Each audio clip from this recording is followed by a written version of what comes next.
Mais cette femme nous a dit,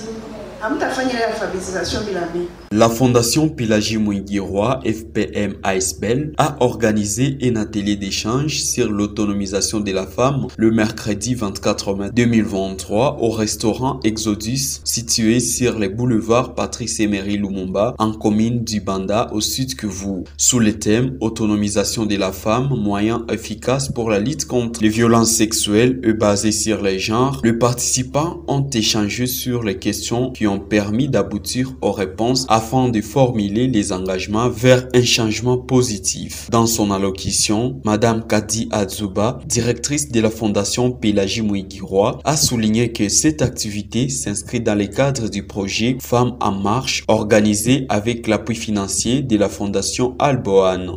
En fait, nous avons tenu cette rencontre d'échange justement pour réfléchir, pour discuter, pour échanger sur des méthodologies innovantes pour nous permettre de mieux faire notre travail. Donc, c'est-à-dire accompagner l'autonomisation de la femme pour la prévention de violences sexuelles basées sur le genre, mais aussi pour la lutte en fait, contre ces genres de violences. Parce que nous avons carrément remarqué qu'il y a recrudescence. Dernièrement, il y a d'autres organisations partenaires qui travaillent sur la thématique, qui font des enquêtes, qui ont fait des enquêtes et des recherches et se sont rendus compte qu'évidemment, il y a recrudescence de violences sexuelles basées sur le genre. On doit se poser la question pourquoi, et pourtant nous travaillons chaque jour sur cette thématique. Alors comment est-ce que nous pouvons innover? Quels sont d'autres mécanismes que nous pouvons mettre en place pour carrément essayer d'éradiquer cette situation? Donc c'était en fait autour des échanges, c'était carrément autour des échanges et nous avons invité des acteurs qui travaillent dans le secteur et même nous avons aussi interrogé des acteurs étatiques qui travaillent dans l'accompagnement de l'autonomisation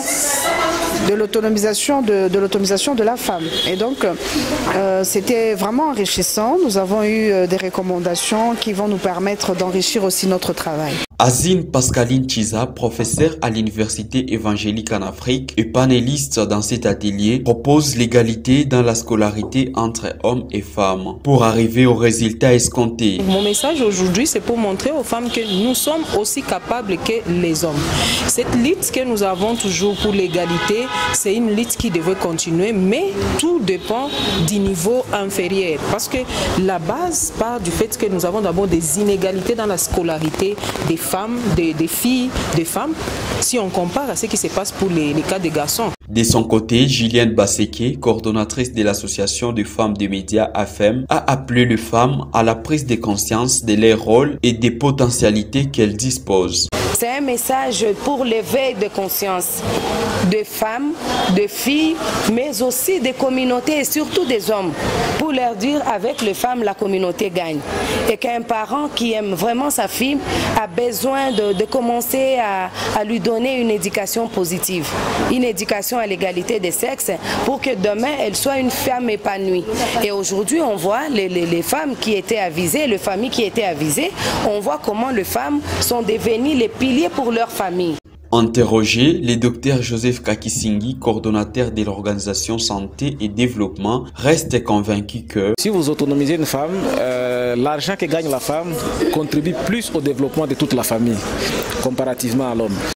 Pour sa part, Modestine Sifa, une fille vivante avec handicap travaillant dans le secteur de l'entrepreneuriat et participante à cet atelier, s'engage à travailler en synergie, mais aussi à s'approcher des institutions financières pour le bon déroulement de ses activités. Pour lui, l'handicap physique ne constitue aucun obstacle pour être utile à la société.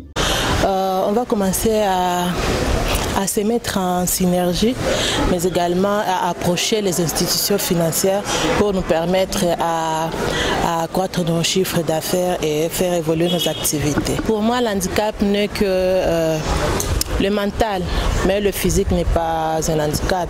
C'est-à-dire qu'on peut être une personne handicapée et être utile à la société. Il ressort des femmes et jeunes filles présentes à cet atelier que les échanges effectués et les enseignements reçus leur sont d'une importance capitale. Ces femmes ont pris l'engagement de mettre ces enseignements en pratique. Elles ont également formulé différentes recommandations que la Fondation Pélagie Mwingiroa a promis de prendre en compte afin de poursuivre cette lutte d'intérêt commun.